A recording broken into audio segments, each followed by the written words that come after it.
Support for This Day in Esoteric Political History comes from Odoo. What is Odoo? Well, Odoo is an all-in-one management software with apps for every business need. Odoo has apps for CRM, accounting, sales, HR, inventory, manufacturing, and everything in between. And they're all in one easy-to-use software. And the best part about Odoo? All Odoo apps are integrated, helping you get things done faster and more efficiently. So, when you think about business, think Odoo. To learn more, visit odoo.com/thisday. That's odoo.com/thisday. Hello and welcome to This Day in Esoteric Political History from Radiotopia. My name is Jody Avirgan. And welcome to Veepstakes Week or Veep Week, or I don't know, we'll still workshop the name. We'll come up with something. Yeah. Veep Week is kind of fun to say, or annoying. We'll find out. But look, as you know, listeners, this is an election year here in the United States. And from time to time through this election season, we're going to do some of these special series. We're going to take a week or so, but a few episodes, and kind of try and track the typical rhythm of an election cycle. And yes, 2024 is anything but a typical election cycle, but it is still an election year. There are still lots of interesting election-related stories from the past that can kind of help us understand this moment. So if you recall, earlier this year, we did Hangers On Week, which is our look at various primary candidates who hang around in the nominating process. Later in the summer and into the fall, we're going to talk about the conventions, and we're going to talk about advertising, and we're going to talk about October surprises. But right now, we want to talk about this window where the primaries are over, the hangers-on have maybe faded away a little bit. It's not quite time for the conventions or big policy debates.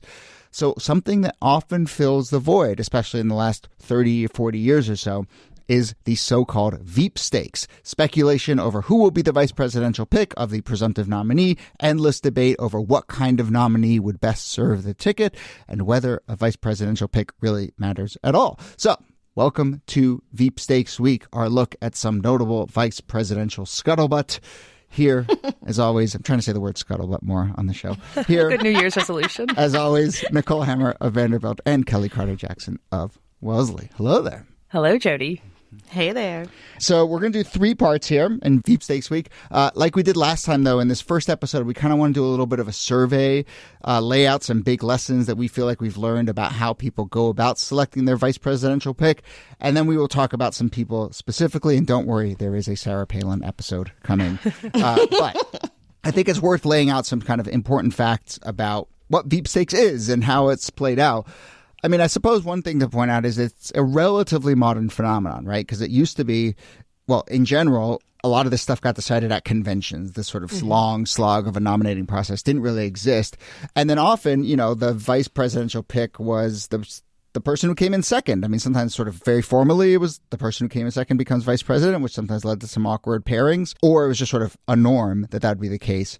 And I don't know, when do we want to pin it kind of becoming a more modern phenomenon and there would be this big speculation and it would be a big symbolic choice and it would say a lot about the candidate to who it would be that they would select as their vice president? I think a big turning point comes in the Roosevelt administration. It comes with Franklin Roosevelt. The presidency is changing a lot in the 20th century. The president himself is becoming a much more powerful figure. That is certainly the case under Roosevelt, and is gaining power over the party, in part because presidents over the course of the 20th century are going to be selected more through voter primaries than by the party itself.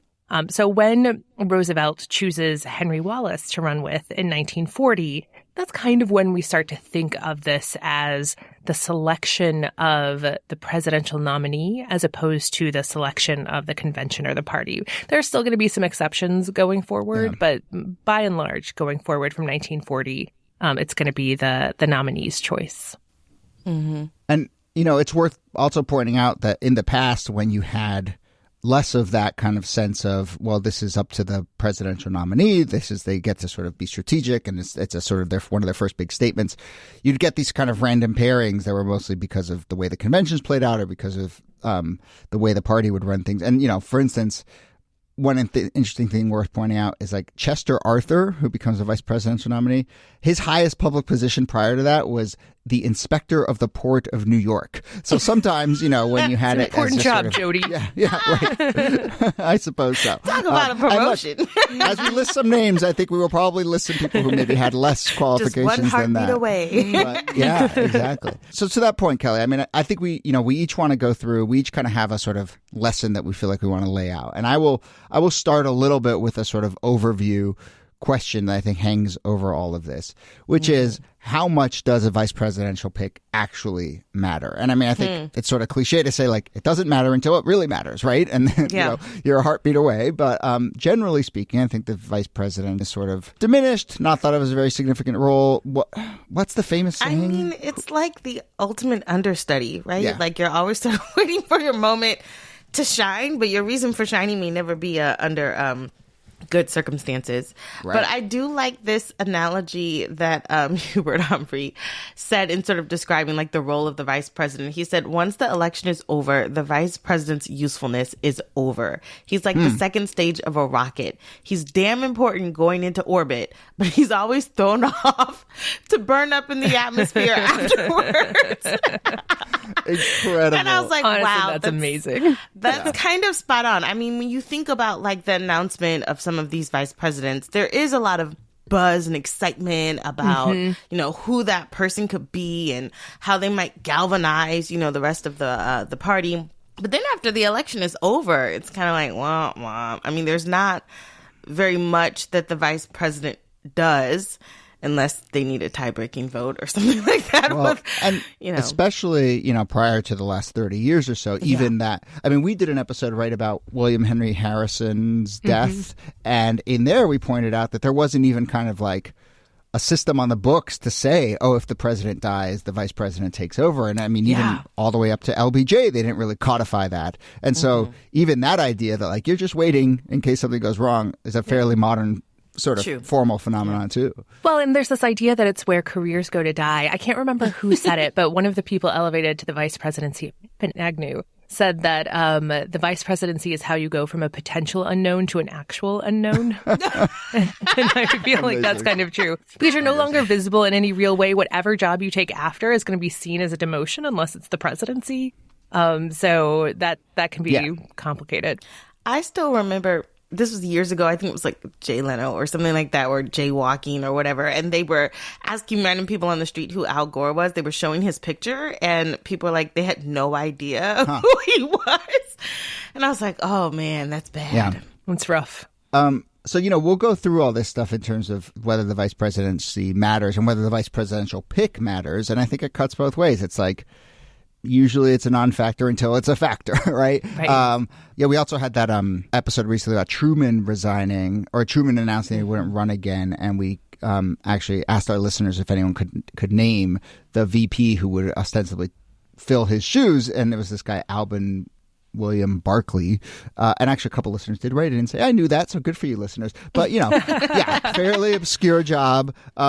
That said, we'll get to this, but like, think of someone like Joe Biden, right? I think Barack Obama, there was a strategy to that choice too, but I think also part of that was an attempt by Obama to really reframe what the role of vice president is, and it ended up being true. Nikki, you probably know better than I do, but actually sort of like Obama and Biden really did lean on each other, and the vice president in that case was someone who was genuinely kind of like helping the president day to day once they were in office. Right. And that doesn't start with Joe Biden. It was something that was part of the negotiations with Bill Clinton and Al Gore as well, that Al Gore would have a real portfolio as vice president. And he does. I mean, we'll talk about Al Gore some other time, but I feel like that idea of giving the vice president something to do is an important one, especially if you want to pluck a rising star out of whatever position they hold.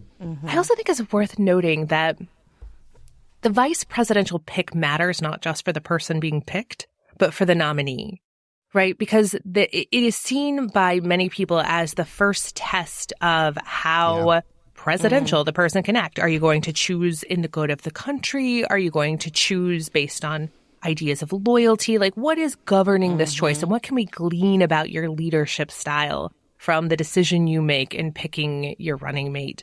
So there's a lot of sort of scribing and tea leaf reading when it comes to somebody picking their vice presidential candidate. I mean, and that's what we're here to really talk about, is the sort of selection of the vice president, not what the vice president actually does once they're in office. But I actually buy that argument, and especially in the sense of, and I've mentioned this a bunch of times on the show, but, I think that there is a sort of disconnect between how we pick a president and the sort of things that someone needs to do to run the gauntlet of running for office versus what they actually do once they're in the job, and I think there's often a big sort of disconnect there. In this case, I actually think there is, some substance in that. Like, I think a big part of being a leader and a manager is surrounding yourself with good people and setting up, a brain trust. And this is like the big high profile place where I think you can actually read into the selection, I think, as an indicator of how someone thinks about leadership. Though it is also, as we will see, often, very political and cynical and sometimes like overthought and very strategic in that sense. And sometimes you can, but that is an indication of someone's leadership style too, is that they're willing to sort of cave to some of those more strategic or political impulses. So we have a few kind of rules that we feel like we want to lay out about picking a VP, and they'll allow us to sort of name check some folks as we go. But Nikki, you have rule number 1 that we've developed here. Right. Rule number 1 is actually 2 related rules. Do your research and do no harm. And if you don't do the first one, the likelihood of doing the second one goes way down. If you haven't thoroughly vetted the person who you're going to pick, the odds that they are going to harm your ticket go way up. And that's something that we saw in 1972 with the McGovern campaign. So listeners know a little bit about the McGovern campaign. The Democratic Party had been pretty divided. The peace contingent within the Democratic Party had wanted a more liberal candidate in 1968. They didn't get it. And in 1972, they do. McGovern is this kind of grassroots, seen as very progressive candidate. But once he wins the nomination, he has to bring the party together. So he starts reaching out to people who he thinks can do that. Guess who the first person he reaches out to for his running mate is? This is the sign that something's going wrong. It's Ted Kennedy. Yeah. Which, fine. This is 3 years after Chappaquiddick. No. This is a man with baggage. No. I get that he has the Kennedy name, but anyway, fortunately, I think Kennedy turns him down. So do 2 other senators that he asks, Gaylord Nelson and Abe Ribicoff. So he ultimately turns to this guy named Thomas Eagleton. So the reason that he turns to Eagleton, who's a senator from Missouri, and the reason that he turns to him is because Eagleton is seen as more moderate. He's Catholic, he's pro-life, and that's important because the press was running with the line on McGovern, a quote that they had gotten from an anonymous source, more on that in a sec, that he was the candidate of amnesty, acid, and abortion. The actual quote was something like, McGovern is for amnesty, abortion, and legalization of pot. And that quote was given to the press by Thomas Eagleton. It doesn't come out until way, way later. But anyway, so Eagleton is sort of set up as the person who's going to ease that sort of label of being the pro-abortion ticket and try to bring more of, quote unquote, middle America to the McGovern ticket. And then, to our lesson here about doing research, it kind of starts to go sideways. I mean, one interesting thing about the so-called Eagleton affair is that there really was very little vetting, right? And that's the kind of watchword here.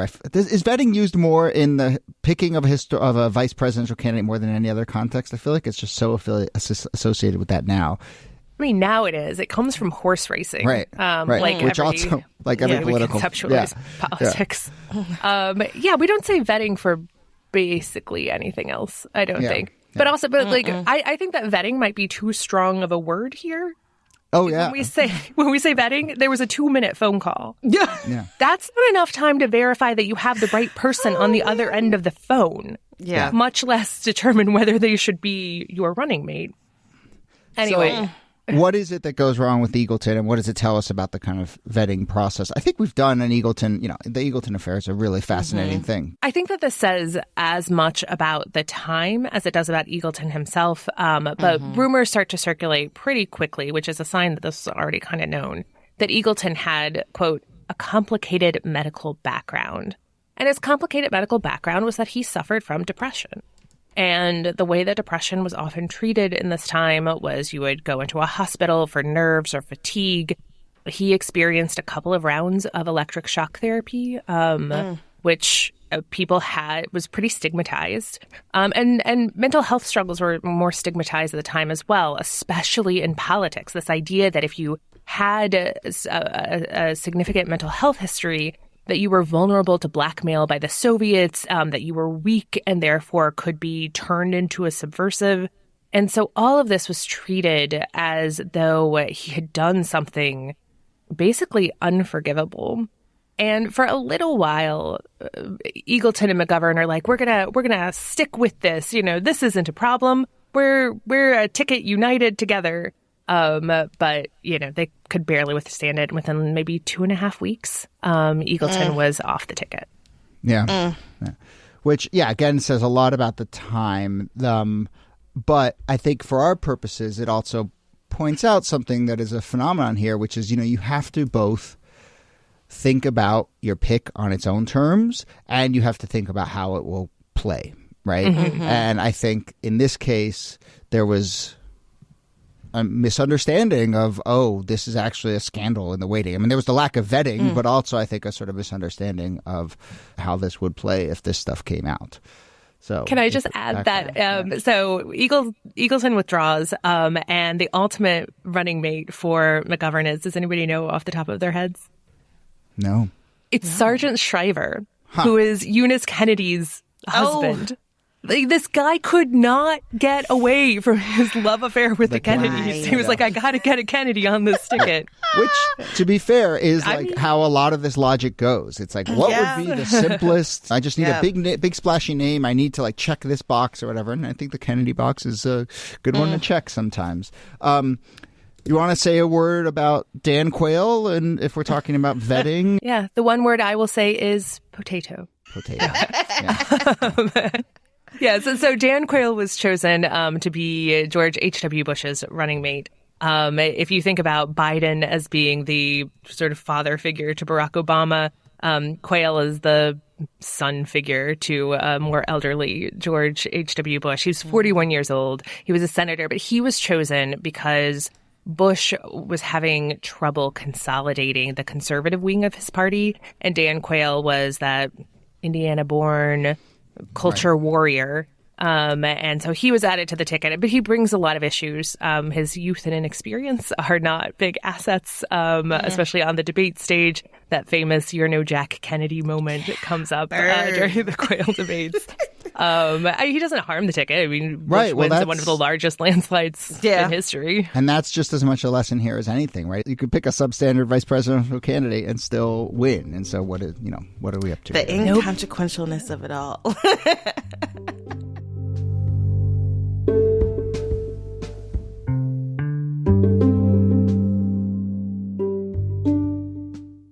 Hey there, Jody here, and I'm excited to tell you that one of our favorite Radiotopia siblings, Ear Hustle, is back with a brand new season. This is their 13th season, and the show just keeps getting better. Now, I don't know if you know, but Ear Hustle is the show about life inside prison, but it is not your typical prison podcast. Co-hosts Nigel Poor and Earlonne Woods have recently been spending time at 4 California prisons, and now they have a season's worth of funny, surprising, and unforgettable stories to share.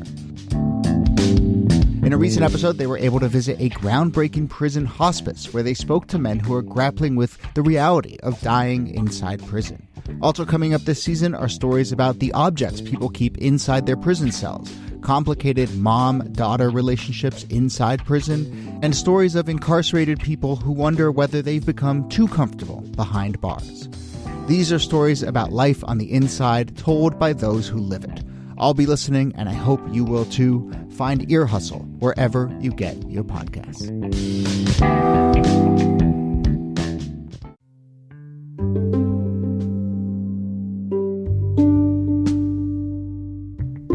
Let's move on to our second lesson here. And Nikki just kind of hinted at Quayle was picked a little bit for that regional balance and that strategy and so forth. And that feels like a big part of it too, right, Kelly? It's we have to be very strategic about filling in the gaps of what our presidential candidate brings to the table and what else is sort of missing, right? Absolutely. So seeking balance is a big part of the ticket. And I feel like that balance breaks down in 3 different ways. Region, right? Like you have a Southerner and a Northerner, you have a West Coaster and an East Coaster or something like that. Age is a really big thing. If you have someone who's on the older side, maybe your VP's on the younger side or vice versa. And then like ideological balance, meaning like, well, we're hard left on this, so maybe we find someone who's more moderate on pro-life or something like that. But you see this play out over and over again. I mean, I think of, especially when it comes to like age, I think of like Palin and McCain, I think is a good age. I think of like, you're always going to go sort of that younger route. You just mentioned, Nikki, like Dan Quayle and Bush. Same thing with George Bush and Cheney. You're going to pick an older statesman. You could say the same thing for Biden and Obama. You know, he's picking sort of like the senior senator, the one who's got more sort of like knowledge of, you know, foreign diplomacy, things of that nature. But then I also think that region is something that plays out too. Not all the time. I mean, if I think of like Clinton and Gore, necessarily Arkansas and Tennessee seem kind of like same.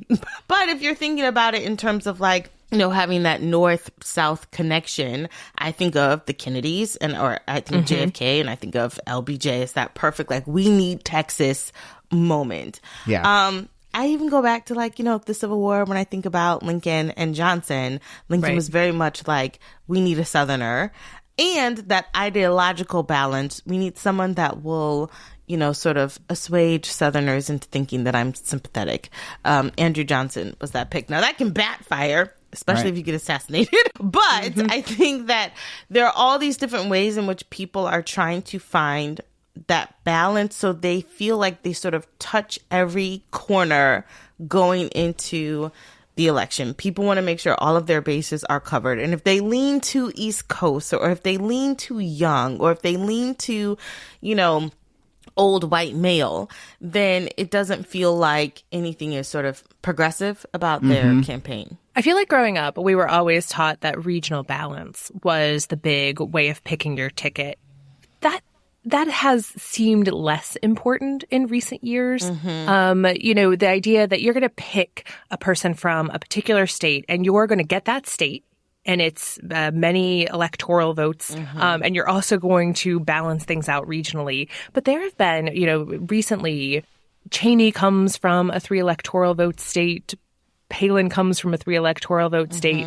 There's been a lot of talk of picking people from the same state, which you can't do constitutionally, but it's so much rooted now in a different set of concerns other than regional balance. I think it sometimes comes up. I mean, you see it in the John Edwards, John Kerry pairing, where Kerry was an effete Northeast liberal snob, and so he put John Edwards on his ticket as a Southerner. Even that is not, a lot of VPs actually don't necessarily bring their states along with them. So, well, yeah, and I mean, we're so polarized now that like we kind of know where, you know, 42 of the states are going to vote anyway, and so, but you know, if you could pick someone from one of those states, but you know, I think of these kind of ways in which you seek balance, like regional, age and temperament, and ideological. I mean, those first two seem like they could work. I mean, it's worth saying, like, in all of these, you know, sometimes people just see through it and they see it as cynical and it doesn't work. But in general, I think, like, regional balance is a worthy statement. It can be seen as a worthy statement. You know, we want to speak to the whole country, and so if we're going to have a northerner or southerner or whatever, age and even temperament kind of makes sense to me too, you know, like we're going to work together and I think we want a sort of diversity of perspectives. To me, you know, ideological recalibration or balance just feels like the place where it just rings hollow to me, you know. It's like the point of electing someone is that they have an ideology, and this sort of cynical say they're like, well, I'm conservative on this, I'm going to get someone liberal on this. It just doesn't, you know, it just doesn't jive. Well, what are you? What are you about? And so, you know, I think this also helps move us to the kind of third lesson that we want to lay out here in our first intro, which is like sometimes you don't always go for this kind of balance and trying to appease everyone. Sometimes this VP pick is about making, you know, a statement. And I think we've mentioned it a couple times, but I just think it's really interesting to think about Clinton Gore, where the VP pick there of Gore was basically like, let's find the person most similar to Clinton here, right? A young Southern red state Democrat. And we're just basically going to like double down on the message that we're trying to send. And I think that was a really effective statement. And I think that maybe if Clinton, funnily enough, as the like classic triangulator, if he'd try to find someone to kind of balance him out in some way, maybe it wouldn't have been effective as saying, no. This race is about kind of youth. And then we're going to, and then all of a sudden there's going to be all these images of us jogging together contrasted with the very old H.W. Bush or whatever. So, there's an interesting one where it's a sort of like very effective, quote unquote, statement pick.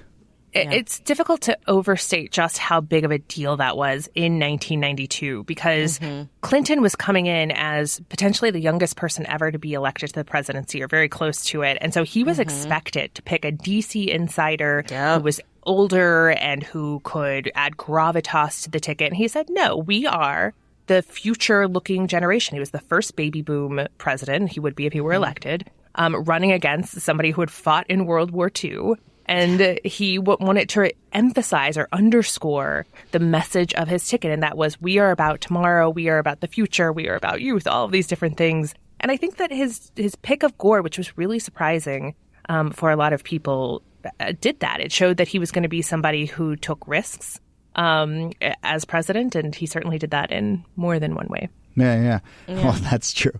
And then, contrast that to 8 years later in 2000, you have Gore now running for president, and his vice presidential pick is Joe Lieberman, which I think was seen at the time as very much a kind of like triangulation. I want to separate myself from Clinton. I'm going to pick someone who's more of an elder statesman, someone who, will eventually turned into a Republican, but, someone who was critical of Clinton administration. I remember, that was kind of the first election I was pretty aware of. And I mean, I think I remember a lot of criticism at the time. It's like, why are you running away in this sort of cynical seeming way? Why are you running away from the accomplishments of the 8 years in office?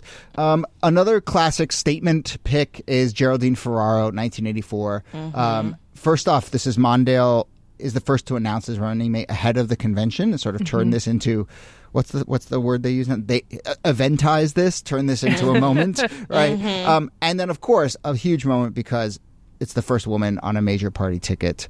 And so it really does make a splash. I mean, it opens up a sort of window before the convention where then Ferraro, I think we can imagine the kind of criticism she gets as a woman running for office in 1984. But it does open up this window where she is she's in the spotlight, right? Yeah. But it allows people to imagine what is possible, right? Even though, they don't win. But it still allowed people to say, like, we have never considered a woman in this position before. What might that look like? What might that be? It also reminds us of the pressure put on a candidate in that position, because when the ticket loses, it is quite a long time before another woman is chosen as a running mate on a major party ticket. Because you picked a girl. That's right. Yeah. So I think we can probably wrap up our sort of look at the basic lessons there. So to recap some of the stuff we've sort of gone through here is, you want to do some research, you want to do some vetting, you want to maybe seek balance, but as long as it feels like authentic, I'd say. And then there are times, and it's risky, but there are times when you can try and make a statement. And I think we will leave it there because our next episode is going to talk about maybe the most statement of all statement picks. We will indeed talk about Sarah Palin, how Sarah Palin was vetted and not vetted, and there will be trips to Alaska and cruise ships and shrimp cocktail and lots more. Yeah. So we come to an end of our first episode of Veepstakes Week, but we will be back with 2 more as we continue with this special election year series. But Nicole Hemmer, thanks to you as always. Thank you, Jody. And Kelly Carter-Jackson, thanks to you. My pleasure. Thanks for listening to This Day in Esoteric Political History. Our researcher and producer is Jacob Feldman. Our producer is Brittany Brown. Our transcripts, which you can find on our website, are done by Kala Nakua. This Day is a proud member of Radiotopia from PRX, a network of independent, creator-owned, listener-supported podcasts. Audrey Mardovich is executive producer. Yuri Lasordo is director of operations. If you want to support the show, tell a friend about This Day and become a member of Radiotopia at whatever level works for you. You can do that at our website, thisdaypod.com. Also on our site, you can find transcripts, sign up for our newsletter, find links to follow us on Instagram and Threads, buy merch like shirts and hats and phone cases, find information about our theme song, give feedback on an episode we've done, or suggest topics for a future episode. That and lots more, thisdaypod.com. My name is Jody Avirgan. We'll see you soon.